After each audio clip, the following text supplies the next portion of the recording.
Chapter number 1।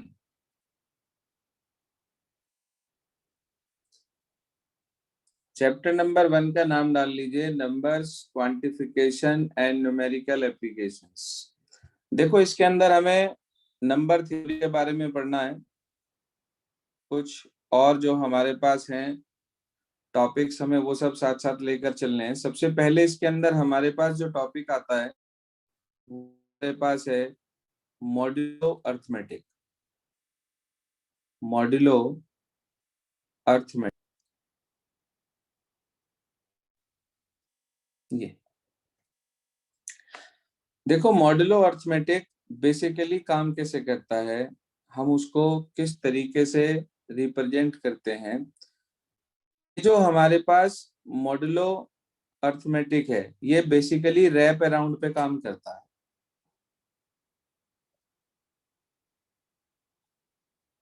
इसका जो work है वो बेसिकली रैप अराउंड पे इसका काम करता है। ये क्या मतलब है इस रैप अराउंड का? जैसे आप आपकी बुक में एग्जांपल भी दिया है, चेक करना चाहें पहले पेज पर देख सकते हैं कि जो आपकी घड़ी होती है वो हर 12 घंटे बाद अपना एक राउंड कंप्लीट करके पैकअप कर लेती है। तो यानी कि यहाँ 12 है आपके पास, यहाँ पर 6 है आपके पास, यहाँ पर 3 है और यहाँ पर 9 है। तो हर 12 घंटे के बाद ये अपना पैकअप कर लेती है। जैसे कि अगर मान लीजिए अब आपके पास इस समय आपने बैच शुरू करा और 8 बज रहे हैं। अगर मैं आपसे कहूं कि भाई अब से ठीक 6 घंटे के बाद, तो आप कहेंगे सर 8 ये रहा, 6 ये रहा, 8 और 6 14 हो गया, यानी कि 14 बज जाएंगे। लेकिन हम उसको 14 ना कहकर टाइम को क्या कहते हैं कि कितने बज रहे हैं भाई? 2 बज रहे हैं। तो वो 2 जो हमारे पास निकला वो कैसे निकला? एक्चुअली जो क्लॉक का रैप अराउंड होता है वो 12 आवर्स होता है। तो अगर मैं 14 को 12 से डिवाइड कर दूं तो 12 वन जा 12 और क्या रिमाइंडर बचेगा भाई? 2। यही जो हमारे पास 2 आया यही इसका रैप अराउंड है। तो इसलिए हम ये कह सकते हैं कि हमें इस केस में 2 मिल गया। तो हम ये कह सकते हैं कि जब हमने 14 को डिवाइड करा, हाँ जी, जब हमने 14 को डिवाइड करा किससे?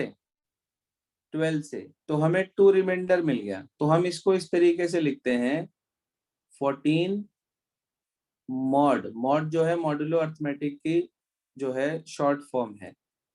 14 मॉड 12 इक्वल्स टू 2। ये होता है फंडामेंटल। बताओ भाई, इतनी बात समझ में आई क्या? Yes sir. तो आप लोगों ने छोटी क्लास के अंदर इसे लिखते चलना साथ साथ, आप लोगों ने छोटी क्लास के अंदर ये पढ़ा था कि भाई जब किसी भी नंबर को किसी दूसरे नंबर करते हैं, क्वेश्चन आता है, एक रिमाइंडर आता है, पढ़ा? जिसे आप डिवीजन एल्गोरिथम का नाम भी दिया करते थे, शायद ध्यान होगा आपको। याद है भाई सभी को? Dividend equals to divisor into quotient plus reminder. Yes sir. तो वो फंडामेंटल आप लोगों ने पढ़ा हुआ है। अगर मान लीजिए हमने किसी भी नंबर ए को किसी दूसरे नंबर बी से डिवाइड करा, तो मान लीजिए क्यू आपको क्वोशिएंट मिला और आर आपको मिला रिमाइंडर। यहाँ पर क्वोशिएंट और रिमाइंडर ये दोनों ही हमारे पास इंटीजर्स हुआ करते थे, और जो रिमाइंडर है वो ग्रेटर देन इक्वल टू 0 लेकिन लेस देन, वहां पर आप बी लिखा करते थे, यहाँ पर आप लिखेंगे मॉड बी, यानी कि पॉजिटिव रहता है। 0 या 0 से बड़ा मगर मॉड बी से छोटा, ये इसकी वैल्यू रहती है हमारे पास। तो हम ये कह सकते हैं कि हमने ए को डिवाइड करा बी से तो हमें आर रिमाइंडर मिला। तो हम लिख सकते हैं इट इम्प्लाइज कि A mod b is equals to r।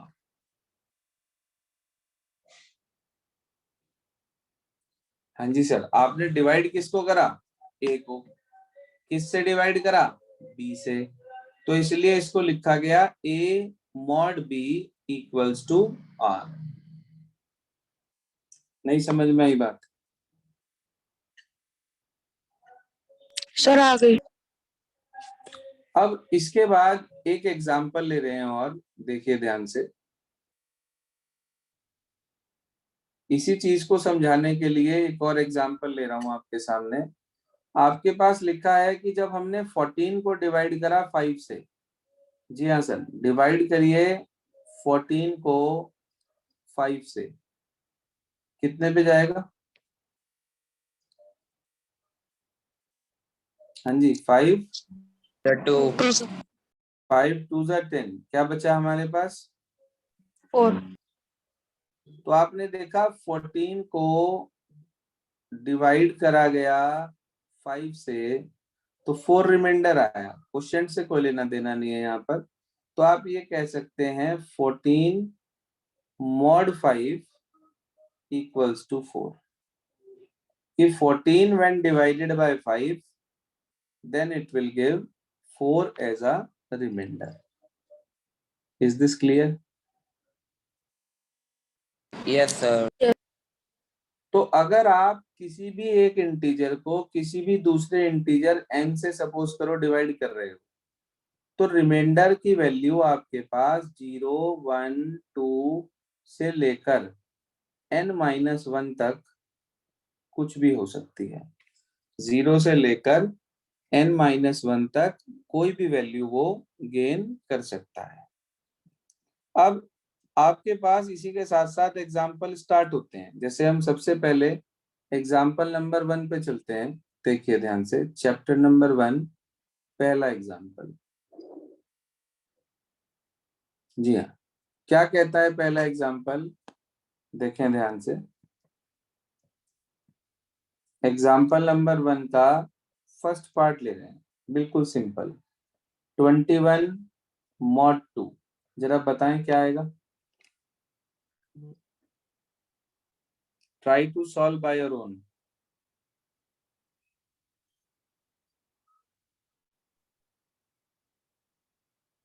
7। बिल्कुल ठीक, 1 आएगा, क्योंकि जब हमने 21 को डिवाइड करा 2 से और हमने इसको सिंप्लीफाई करा, तो आपने इसको डिवाइड करा, आप सीधा डायरेक्ट डिवाइड कर लो। 2 10 जा 20 आ गया हमारे पास, 1 बच गया। तो हम ये कह सकते हैं कि ये 1 हमारे पास क्योंकि रिमाइंडर है, तो इसलिए हम लिख सकते हैं कि 21 mod 2 की वैल्यू हमें 1 मिल गई। ये तो एक सिंपल डिवीजन था जो आपने आराम से कर लिया। अब इसके बाद हमारे पास आता है सेकेंड पार्ट। वो देखिए क्या कहता है। इसे थोड़ा सा जो नेगेटिव वाले होते हैं उसे ध्यान से समझने की जरूरत होती है, क्योंकि बहुत बच्चे इसमें मिस्टेक कर देते हैं। सेकेंड पार्ट है -8 mod 5। इसका मतलब हमें -8 को डिवाइड करना है, और वो भी किससे? 5 से। तो -8 डिवाइड बाय 5। हाँ भाई, 5 इंटू -1 करूं तो कितना आएगा? -5। -5। अब मुझे ये बताओ कि ये -5 इस -8 से छोटा है या बड़ा है? बड़ा है। बड़ा है। बड़ा है। जब कभी हम डिवाइड करते हैं तो यहाँ जो नंबर लिखा जाता है वो छोटा लिखा जाता है ऊपर वाले से, या बड़ा लिखा जाता है? छोटा। छोटा। इसका मतलब हम इसे -1 पर नहीं चलाएंगे, ये गलत हो गया। अब हम इसे चलाते हैं -2 पर, ध्यान दीजिएगा। अब हम इसे चला रहे हैं -2 पर, तो 5 इंटू -2 कितना आ गया भाई? -10। आप बताएं, -10 -8 से बड़ा है या छोटा है? छोटा है। छोटा है। इसके बाद आप इसे सब्ट्रैक्ट कर देते हैं। सब्ट्रैक्ट करने का मतलब होता है साइन चेंज। तो अगर साइन चेंज हो गया, इसका मतलब ये वाला पॉजिटिव हो गया हमारा 10, तो 10 माइनस 8 कितना रह गया भाई? 2। तो 2 आपको रिमाइंडर मिल गया। तो इसका मतलब हम ये कह सकते हैं कि -8 mod 5 इक्वल्स टू हमें वैल्यू मिली 2। आपको मैंने एक बात बताई थी कि रिमाइंडर जो है वो हमेशा 0 या 0 से बड़ा होगा मगर मॉड बी से छोटा होगा। तो आपने देखा कि ये एक पॉजिटिव वैल्यू गेन करी इसने, नेगेटिव वैल्यू गेन नहीं करी। बताइए जी, समझ में आ गई बात इतनी? यस। अब इसी पर बेस्ड जैसे कि आपके पास इसी का अगला पार्ट है, अब उसके अंदर लिखा है 9 + 23 mod 12। तो क्या करेंगे पहले हम?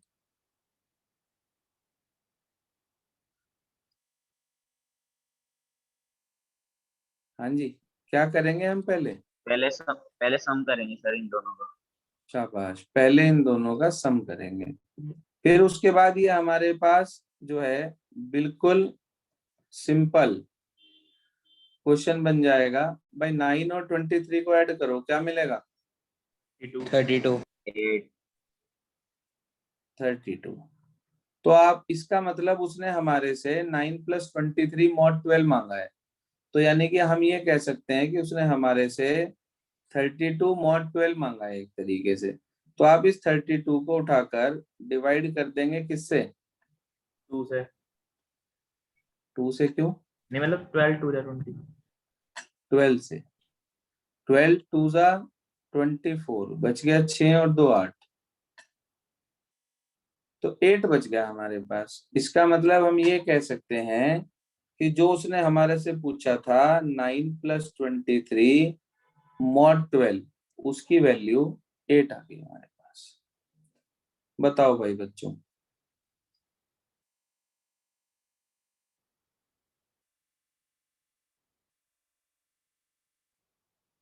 कोई परेशानी? नहीं sir. No sir. No, sir. देखो, अगला जो 4th पार्ट है वो भी आप आराम से कर सकते हैं। 5th पार्ट में बच्चे थोड़ा सा कंफ्यूज हो जाते हैं। ये 5th पार्ट जो है, मुझे उम्मीद है कि ये वाला अगर मॉडुलो का कोई एक नंबर में क्वेश्चन टीचर देना चाहेगा तो वो इस तरीके का क्वेश्चन आपको देगा कि भाई आपको 3 mod 10 निकालना है। 3 mod 10। अब बच्चे आमतौर पे क्या सोचते हैं, कहने लगे बड़े नंबर को छोटे नंबर से डिवाइड करना है। वो 10 यहाँ लिख देते हैं, 3 यहाँ लिख देते हैं, 3 3 या 9, बच गया 1 और कहते हैं जी 1 रिमाइंडर आ गया। तो 3 mod 10 की वैल्यू हमारे पास 1 हो गई। क्या गलती करी? सर 3 को डिवाइड सर 3 को 10 को डिवाइड करना है। बिल्कुल, इसको डिवाइड करना था इससे और हमने उल्टा कर दिया। तो ध्यान रखना, ये मिस्टेक हो सकता है कि आपसे भी एग्जाम में हो, तो इस चीज से बचना है आपको। अब आपने डिवाइड करना है 3 को और वो भी 10 से। भाई ये तो कहीं पे भी नहीं चल रहा, तो 3 0 जा 10 0 जा 0 होता है हमारे पास, बच गया क्या? 3। तो यानी कि हमारे पास रिमाइंडर 3 आ गया। तो हम ये कह सकते हैं कि 3 mod 10 की वैल्यू 3 हो गई। Is this clear? Yes, sir. Yes sir. और अगर पूरा पूरा डिवाइड हो जाए और कोई भी रिमाइंडर ना बचे, जैसे कि 6th पार्ट आपके पास है, तो आप उसके अंदर देखें ध्यान से, आपके पास लिखा है कि भाई 12 mod 4 चाहिए आपको। तो आपने डिवाइड करा 12 को 4 से और रिमाइंडर मिल गया 0।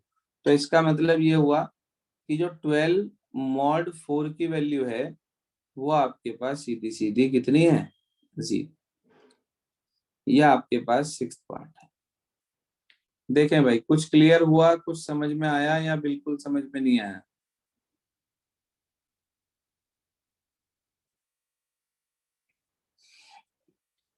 नया टॉपिक है इसलिए सारे सारे पार्ट आपको एग्जाम्पल के मैंने साथ साथ समझाए हैं ताकि किसी भी तरह से आपको कोई दिक्कत ना आए। इज दिस क्लियर और नॉट?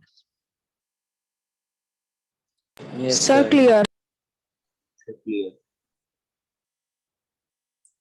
देखो ये इसका बेसिक पार्ट है जो मैंने आज आपको बताया कि आप किस तरीके से मॉड्यूलो फाइंड आउट करते हैं, ठीक है। इसके अंदर हमारे पास और भी अलग अलग कैटेगरीज आ जाती हैं, तो उसको समझने के लिए उससे पहले आप सिर्फ मॉड्यूलो वाले को रिवाइज करेंगे पहले आज, ताकि हम उसके आगे चलें और हमें कोई दिक्कत ना हो। आप एक्सरसाइज नंबर लेंगे सबसे पहले, एक्सरसाइज नंबर 1.1 निकालिए जरा। जी हाँ, एक्सरसाइज नंबर 1.1 निकाल लीजिए। एक्सरसाइज 1.1 में आज आपको question number 1, question number 2, question number 3, question number 3 तक करेंगे बस। फिर मैं आपको 2 और 3 को प्रॉपर्टी के हेल्प से करना सिखाऊंगा। आज तो आप इसे सिंपल करेंगे 1, 2, 3 को। फिर उसके बाद जो क्वेश्चन नंबर 2 और 3 है हमारे पास, उसे हम with the help of property करेंगे कि किस तरीके से ये और आसान हो सकता है। बात समझ में आ रही है सभी को? ठीक है सर। इस दिस Yes, sir. बस हमारा इसके अंदर एक दिन का काम और है, हार्डली 1 डे।